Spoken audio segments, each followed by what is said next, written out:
Hi everybody, this is Greg Tanner for The Mindful Eye and the Daily Critique. Today's image was submitted by Bevan, who is an intermediate photographer from Australia. Bevan shot this with a Canon 20D 24-105 zoom at 24 millimeters and ISO 100, stopped down to f/18 and exposed the file for 1 second. And Bevan in the backstory says he wanted to depict the water rushing out after the waves and wrapping around the wreck. He said he was happy with the water trails left in the image. He says he wants to know how the impact of the mood could be increased in the image. So let's get right into it here. One of the things I really like about the image is the idea here of leading line. I think that works really well. I get a real strong sense of these lines. If I start in the lower part of the image and moving me out to this line, this is the highest contrast in the image, so I'm going to end up here pretty quickly if not starting there. But there's a really beautiful quality of line in this lower part of the image that helps to break up what could have been a pretty flat space shape down here. The other thing that I'm enjoying in the image is the exposure of 1 second. That's doing two things at one time. It's helping to simplify the surface of the water. And these kinds of shutter speeds on surf action when you're shooting big landscapes can work really well. Anywhere from 1/3 of a second to a second or so. If we go much longer than that, things start to flatten out a whole lot.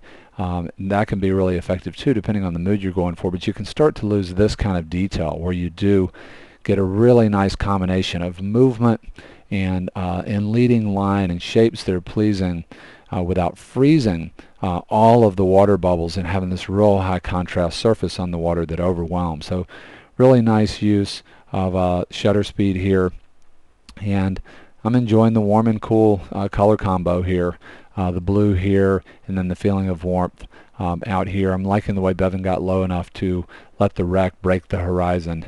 I think that's real powerful here. It really helps to move us up into this upper part of the image. When I start to think about perfect world improvement, we want to enhance the mood. I can see making this quite a bit more dramatic, and there are quite a few things that I could see doing to this image.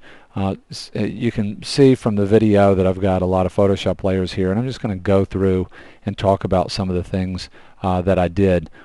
One of the first things that I did here was, and let me circle this so you can see it, I created a separation on that part of the wreck and the cloud, and I just did that doing some cloning on a layer.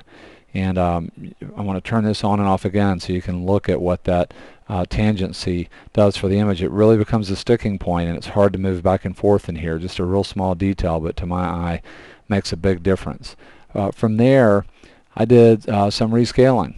I actually made a selection over in this part of the image, and I took this part of the wreck and I scaled it out even longer to create more of a feeling of dramatic line on the image. So obviously some of the things that I'm going to do here are going to be changing the editorial content of the image. So you can see what you think of that change there, how it changes the way your eye might move in the image. From there I came in and I did some rescaling, and I took these clouds and I scaled them up, and I'm doing that to try and create some diagonal movement that continues this diagonal, instead of having a feeling that all of the clouds here are sort of on the same par, and it starts to create a feeling of less depth.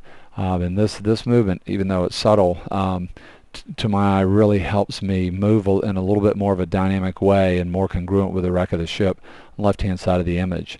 Next thing that I did, if you look right in here in the image, I came in and I took this little bit and kind of cloned it and tried to do it in a different way so that you wouldn't have repetition.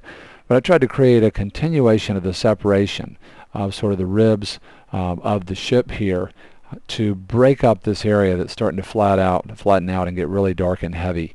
And repetition is such a powerful concept in all of the arts. So it not only breaks up that area that's very flat and very dark and very heavy, it also creates a beautiful repetition with the rest of the design of the wreck, and also with these ideas that are breaking up the lower part of the image and just some of the simple line of movement and the surf action in the background. Came in from here and did something on that layer that I don't even remember what I did anymore, so let's just keep going, probably correcting some kind of a mistake with a mask. And I came in and I rescaled those clouds on the left up even higher. You can see that if you look in the left-hand corner. Again, just trying to create more diagonal movement and make it a little bit more dynamic and a little bit more unified in terms of the way those clouds play around with the idea of the shipwreck. And now, when we start getting into changing value and changing color and those kinds of things, one of the biggest things that I wanted to do to this image right away, hey, let's do this real quick. Let's just kind of see these editorial changes all at once so you can see what you think about those. Darkening the top of the image to really contain the eye. I mean, my eye just zooms out up here at the top. This is a real small file, and or raw file. You could take these brightest pixels and make them black and not have any issues, but the size of this file, when I went in to do this work, it really started to fall apart pretty quickly. So I couldn't take it nearly as far as I would like to have gone.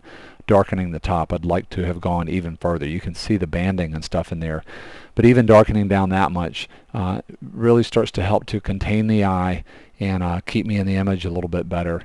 Then I came in and I pumped the local contrast on all that movement in the foreground to sort of match now the color intensity and the greater intensity of the sky.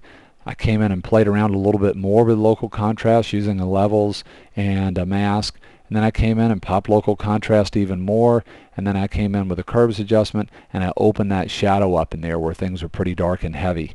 And so now let's look at all the changes from here, see what you think. Would still really love to add quite a bit to the top in terms of density, another stop and a half or so, but the file just won't take it. Just want to show you one other thing.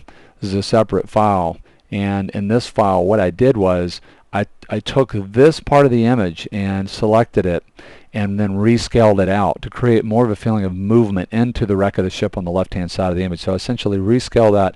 I made the canvas bigger to accommodate it, and that's what that looks like. And I like that quite a bit better. And the reality of my landscape work and architectural work and even a lot of my people stuff, I use rescaling like this all of the time. So we sort of dramatically reposition the wreck in the image relative to all the ideas. And the left-hand side of the image is so important in the west. That's where we want to enter, and I really think adding that extra space over there makes the idea of the shipwreck a lot more interesting. We can sort of get our mind all the way around it. I would love to hear what you think. This is a beautiful image to start off with. Bevan's picked a great subject, really beautiful framing, great use of shutter speed, really nice leading line. A great example of just making up a foreground out of nothing by using 1 second of time and the movement of the water. Beautiful image from Bevan. Great to be back on the Daily Critique. Thanks a lot, everybody. Hope to see you again real soon.